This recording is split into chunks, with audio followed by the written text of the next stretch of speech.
What's up, gang? This is producer Lee coming in here at the beginning of this episode to let you know that we unfortunately lost most of the audio from our microphones during the recording of this episode. I did my best to use what audio we were able to recover, but it's not great. However, I was able to salvage the last 7 minutes. So if you want to skip to that part, it is 18 minutes and 42 seconds in. So now that you've been properly warned, please enjoy this episode of Box Office Culture. Hello and welcome to Box Office Culture. I'm your host, Tony Nunes, and today we are talking prequels. Why are we talking prequels? Well, Furiosa is in theaters right now, and Godzilla Minus One just hit Netflix. So we're talking prequels, good, bad, and the ugly. See what I did there? More after this.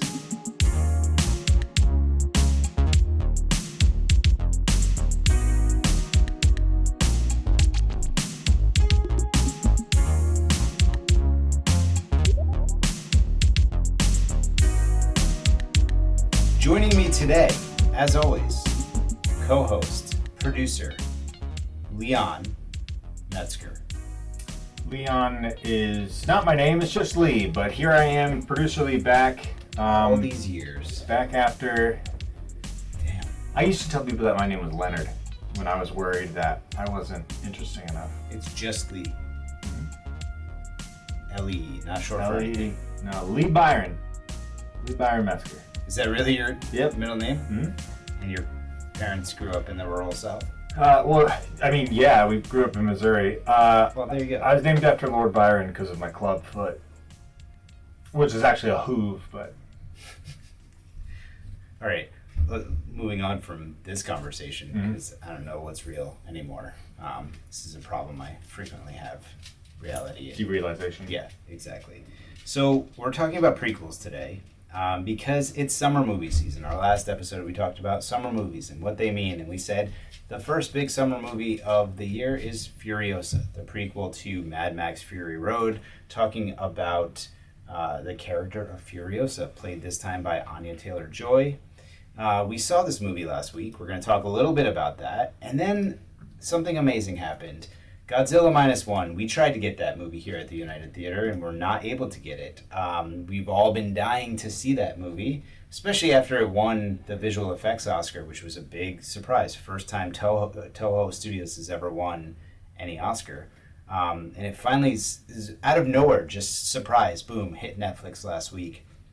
So we watched that movie too, and that movie is a prequel of sorts. So we're going to talk about those two movies, but before we talk about those two specific movies, I wanted to do a rundown real quick about some prequels historically, and what prequels are your favorites, what prequels in your opinions have worked, and what prequels have maybe not worked, because prequels are an interesting thing. You know, we're talking, and we're not just talking about Star Wars and big franchises with sequels and spin-offs and prequels. We will talk a little bit about Star Wars, but prequels also fall into some like really big cinema. Classic films. Arguably the best prequel ever made, if you're talking about critical analysis, is The Godfather Part 2. Godfather Part 2, interestingly, is a bit of a hybrid sequel, prequel, all in one. But they go back to Italy, and they talk about Don Corleone's upbringing in Italy, and I think, that movie is arguably probably the best example of a prequel done right. So that's just an example to highlight that prequels are not everything that people think prequels might be. I think you talk prequel and people immediately jump to Star Wars. When I talk prequel with you, what movie do you jump to first? It's Star Wars or it's the Hobbit trilogy. Okay. Yeah. And which is interesting because for the longest time, prequel to me was shorthand for like, here is a version of a movie that you like that's going to be worse. Yeah. With Star Wars, a lot of people, and it's a bit, you can, the argument has kind of evolved to a place where it might be a little bit more academic at this point, but for the longest time, people were just poo-pooing anything Star Wars prequel because you're fighting against nostalgia. You're fighting against, the first Star Wars films were, sure, a lot of it is George Lucas, but it's also one of the reasons that it stood the test of time as like a incredible piece of art is it was a group product. A lot of people had their hands in it, and George Lucas was obviously a visionary and pulled a lot of things that he loved the most out of all of these pieces of content that he'd enjoyed over the years. But it was largely made by a group of people who had the ability to say, maybe we shouldn't do that, maybe we should do this, or whatever. And then, so once George Lucas kind of had the equity enough to be like, look at what I've done, give me the reins, here is what I've done. And it was a bit megalomaniacal at times. You've seen all the clips from behind the scenes of, it's like poetry, it rhymes. Yeah, he was making excuses for bad writing. But all that being said, when I think of prequels, I think of bad versions of films I already like. But do you know what's interesting about that? Because I was thinking about this earlier, is that prequels also, the films that do prequels, the studios that allow prequels to happen, the film series that you're prequeling has to be a beloved series. You love the characters. So you're getting backstory on these characters you love. And these characters are precious to you, and you might have preconceived notions of them. And to me, the prequel exists. Prequel-ceived notions. Prequel-ceived notions. But I think prequels exist, in my mind at least, to give backstory and context to characters. And sometimes they do it right. I think the heart and premise behind the Star Wars prequels is there. Hot take, Episode 3, which is the third prequel right before A New Hope. Revenge of the Sith. I think that movie is, for me, as a Star Wars fan personally, in the Skywalker series, which is 9 films, that one is my third favorite. I was going to ask, better than Return. Better than Return for me. There's problems with the acting and performances and some of the writing, but I think it's fantastic. Return of the Jedi is great, but it's a little light, all the Ewok stuff, and it kind of dumbs it down a little bit. Yeah. But I loved it. But the first prequels, they are what they are. The Hobbit too. The Hobbit. The thing that pissed me off about The Hobbit is Lord of the Rings trilogy is so perfect. And it is. You have a film for each book. Those books are double the size of The Hobbit each, and they each have one film. They took The Hobbit, the smallest of all of the books, and they made 3 films that are longer than the 3 Lord of the Rings films. Bloated, terrible, way too much. Major failure. I could see those films being two films, but 3 was out of line. Too much. So what prequels do you like? Well, the one last thing that I want to say before moving on from this, something that like every screenwriter should ask themselves before sitting down to write a movie is why are we watching this right now? Like, what is happening right now that should be documented, and what is important about this? And I feel like one of the downfalls of a prequel is like, well, haven't we already seen the important part? Haven't we seen like the most important thing to this person in their life? And when you say like, yeah, maybe, but check out this, like I don't know, it kind of just like falls off for me. Yeah, do we need that context? Do we need the context? Do we need that context? Do we need to know? Do we need to find out where Han got his jacket from? Part of the beauty of stories, not just movies, but storytelling in general, is that your imagination as a reader, as a someone watching and absorbing that content is, you need to be given only what you need, but you also need to let your imagination take you the other places. You want to fill in those blanks yourself. I do. I love that. I don't need every bit of information, and when you give me every bit of information, I feel like you don't respect me as a film goer or as a reader, and I feel like you're not letting me play in your world. You're dictating and gatekeeping that entire world for me by saying, no, this is everything. Yep. This is why he's doing it. Great. Well, I thought he did I thought his actions were because of this, but now I know they're not, and I'm disappointed. Yeah. That's how I feel about most prequels also. Yep. But let's talk about some prequels Sure. we like before talking about the two we just watched. So I talked about Godfather Part 2, great. Another very famous cinema prequel is The Good, the Bad, and the Ugly, which is why I made a joke at the top of the show. Very funny. It's a prequel to Fistful of Dollars and For a Few Dollars More, the great Sergio Leone trilogy of films. Another one that I love personally, and I guess it falls off a different angle, prequel-wise, is Twin Peaks: Fire Walk with Me, David Lynch's film. But that was a prequel that came after a television series to wrap it up. And David Lynch is bonkers in the best possible way sometimes, and this movie is bonkers in the best possible way for me. So as far as prequels go, that is one of my favorites. And then a more recent favorite, and this movie had third act problems, I will say, but I am a big fan of the Hunger Games films. I've always really liked them. And it's a film series that could easily fall into the traps of, like, let's make a terrible prequel. But last year, Hunger Games, Ballad of Songbirds and Snakes came out, and I really liked it because it talked about the creation of the Hunger Games, and it was like early days and gritty, and it was a dark movie for a YA movie. I thought they pulled it off great. The third act gave me a little too much backstory about the Snow character that I didn't need, but I thought it was great. What about you? What are some prequels you love or loathe? Well, I mean, it's not fun to have a conversation about the things that you hate, you know? No. It can be. I mean, there's plenty of things that we could point to and be like, this movie bad, this movie sucked. Yes. I mean, I like bad movie, because bad movie's stinky. But there are plenty of movies that I can point to, and I'm like, this one did add to the lore of the world, or it did answer some questions that I had in a satisfying way. Yeah. Like Rogue One.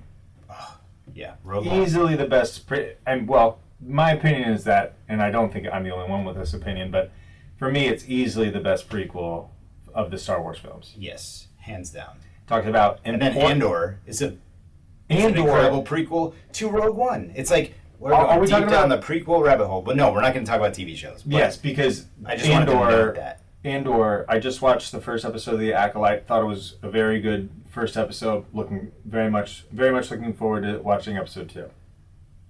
Andor is maybe top 10 series of the past 10 years. That's easy for me. Best of the Star Wars series. Yep. Easily. Yep. You know, respecting its audience. You know, well-written characters, developed. I think not overdeveloped. If I watch a TV show and I can hear my mom turning to me, even when she's not in the room, and saying, "Who is that?"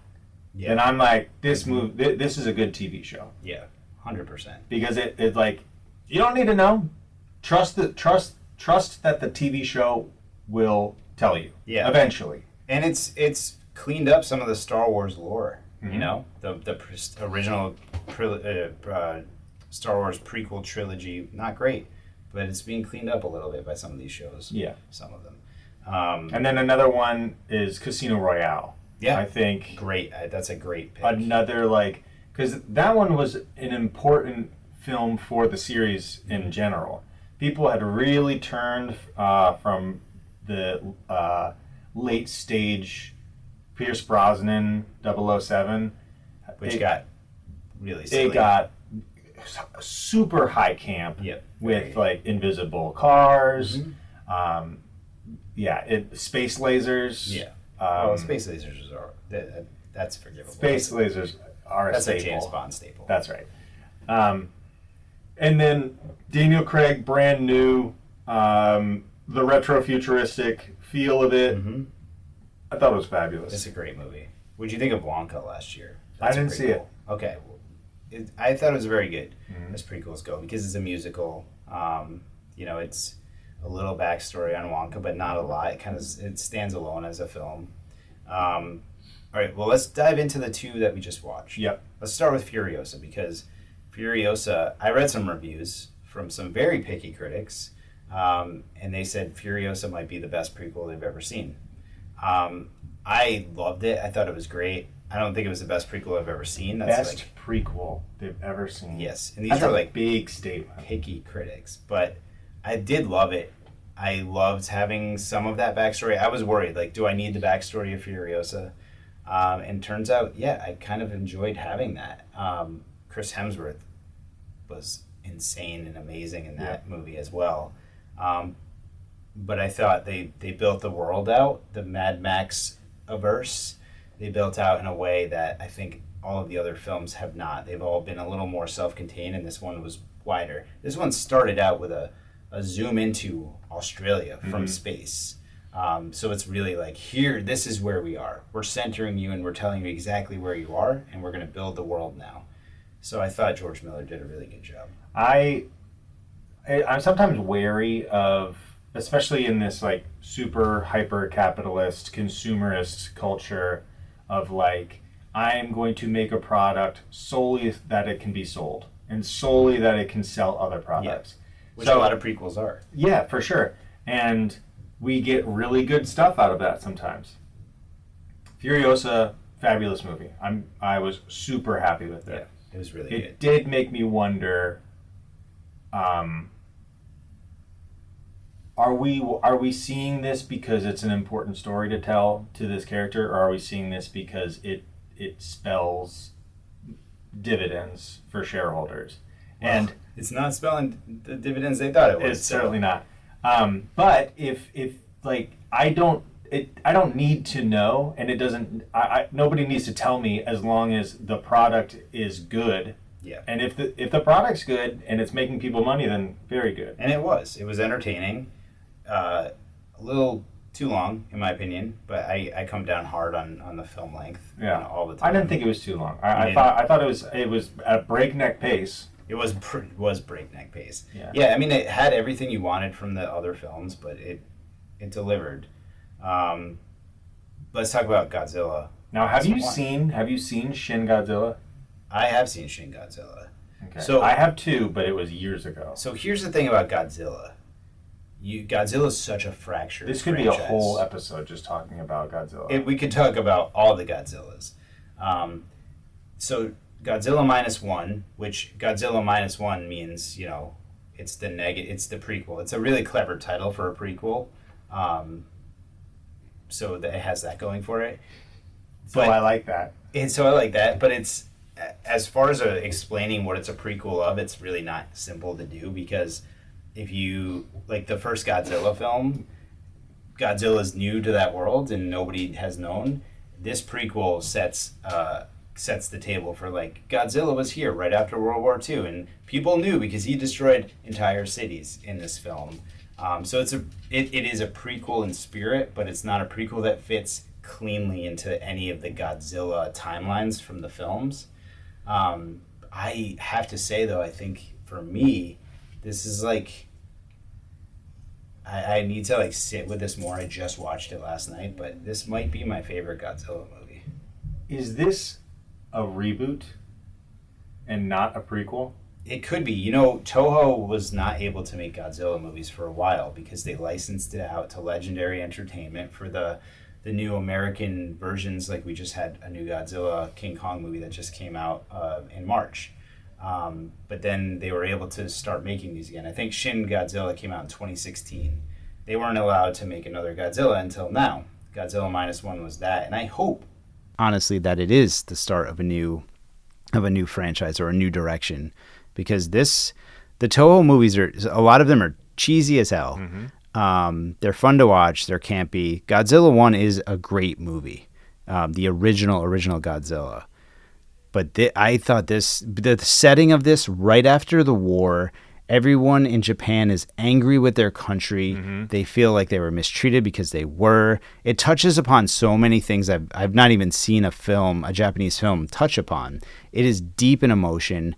The relationship between the main character and this woman who he ends up living with, and this child that they end up living with, all coming from separate places, reminded me a little of Grave of Fireflies, which is my favorite Japanese film ever. It's a Miyazaki studio, Ghibli produced. He didn't make it, but Ghibli produced.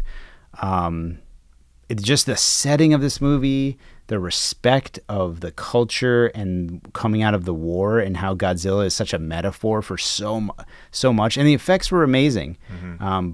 This might be my favorite Godzilla movie. The effects were amazing while still maintaining the spirituality of those first Godzilla movies. It has the look. Where you're watching, like, they have all the capability in the world to make this, like, super agile, adroit creature, and instead they have...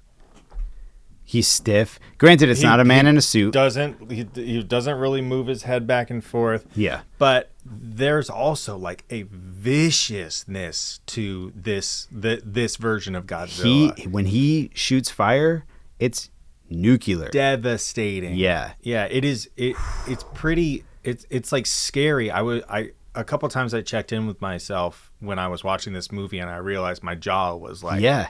And like, I don't want to spoil anything, but when Godzilla's attacked, like what happens to Godzilla after being attacked and stuff, like I've never seen that in one of these films. It's gnarly, dude. It's amazing. And his head he's still got the little head. Mm-hmm. But one of my favorite parts, just to nerd out for like a very quick second, is that, so the first Godzilla movie has the Godzilla theme song.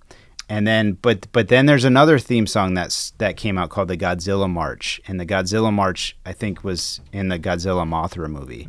The Godzilla March is the one sampled by Pharaoh Monk and Simon Says. So bum bum bum bum, yeah, bum bum bum, bum bum bum. No, I'm not going to go into the Pharaoh Monk. That's the song that my wife and I walked into our reception to. That's called the Godzilla March. No. Oh, Simon Pharaoh Says? March, yeah. Damn, that's a pick.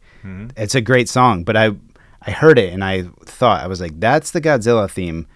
But then I heard this other song blended with it, and I was like, but I've heard that one too. And I did some research.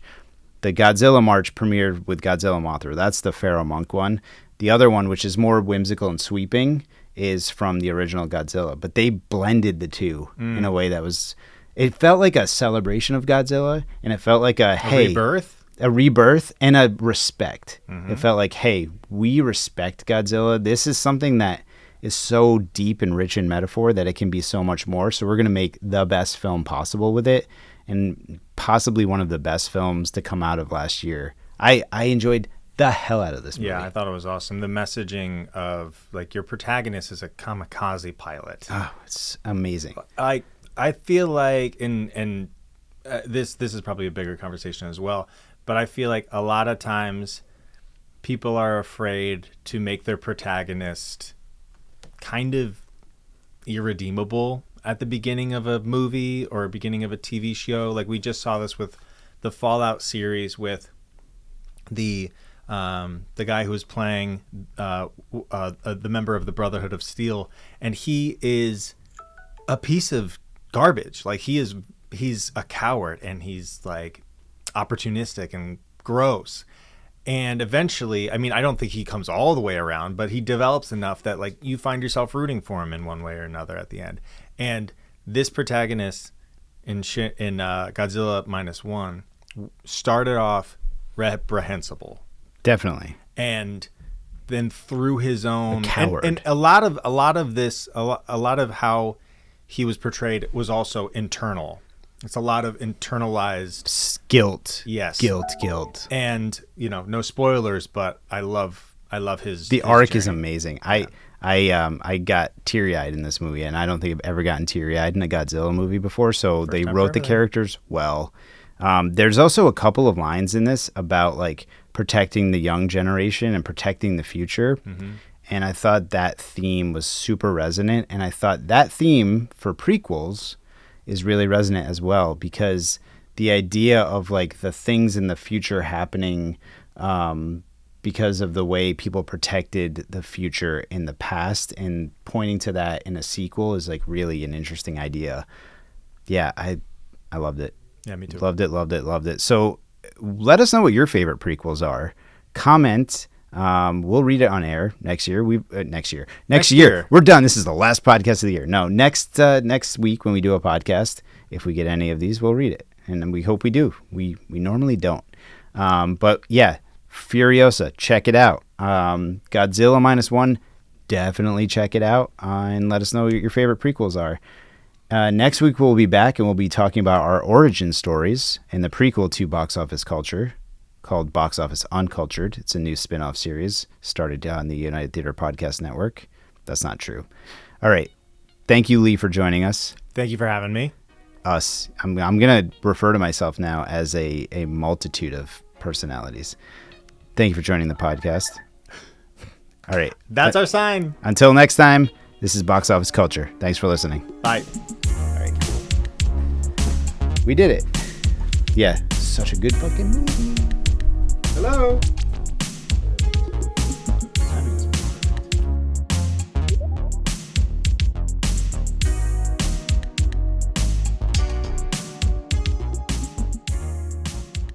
Thanks for tuning in to the United Theater Podcast Network. If you enjoyed this episode, we encourage you to subscribe to our show so you never miss an episode.